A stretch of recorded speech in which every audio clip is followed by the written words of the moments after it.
An enormous response to last night's reality check of the Ron Paul newsletters. Today, the writer who first released copies of the newsletters contacted Ben to set the record straight on who else was writing some of those newsletters. Ben has the information that isn't being reported anywhere else, and he's sharing it in a reality check reply.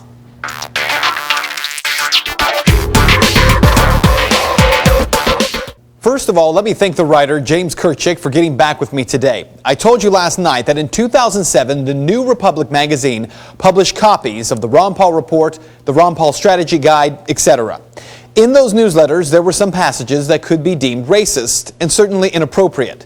One caveat, though, I also pointed out that the author of those articles, James Kirchick, mentions that none of the racist newsletters have a byline, except for one. The only problem, back in 2007, he did not disclose the name of that writer or which edition he or she wrote, until today.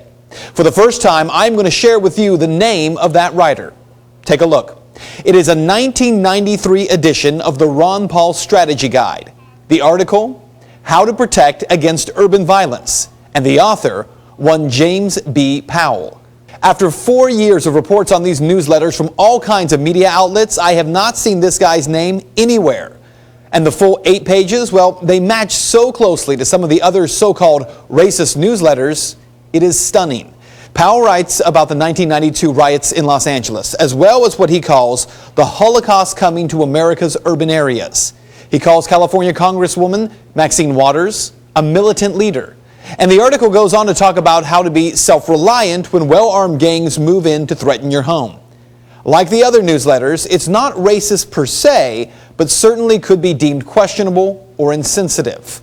And certainly the content of that newsletter very similar in style to the other so-called racist newsletters. But there is a bigger issue than just Ron Paul here. What you may not know is that in this presidential election cycle, every single candidate for president, including President Obama himself, has been called a racist.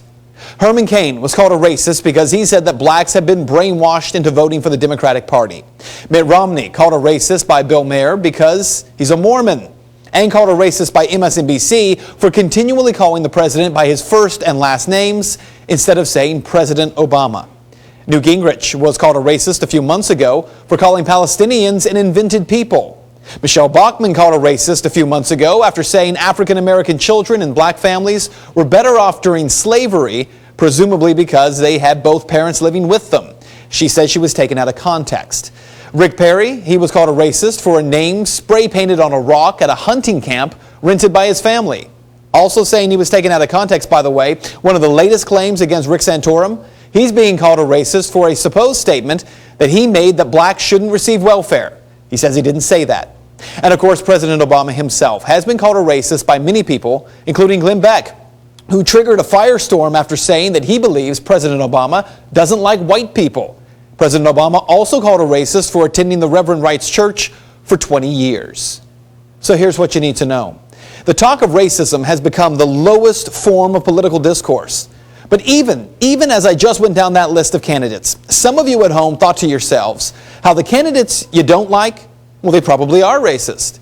And when you heard the name of a candidate you support, you thought, no, that's ridiculous. See how it works?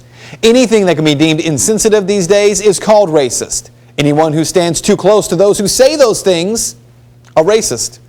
Under the examples I just gave you, are they all racist? Maybe none of them are. How about this year? We try to have an election based on substance and on ideas and on political record rather than on name calling. And that is Reality Check. One thing I want to make clear, this report was posted by the New Republic with the byline of James B. Powell in 2008, but the link to the newsletter was separate from the other articles that were linked by TNR that were suspected of being written by Dr. Paul. And even though the story was posted in the original article, Powell's name was never used. For the past 4 years, we have searched for and looked for any reports about this story and not found a single one about Powell and the Ron Paul newsletters, even from the New Republic. I'm going to post the entire 8 pages of his newsletter at the end of this story on our website. You can read it for yourself. Along with that, you can read excerpts from the Ron Paul Strategy Guide. You can compare them for yourself. As I mentioned, the writing strikingly similar. If you'd like to make your voice heard on this story, you can comment on my Facebook page. Just search facebook.com/Ben Swann Reality Check. Well, good news.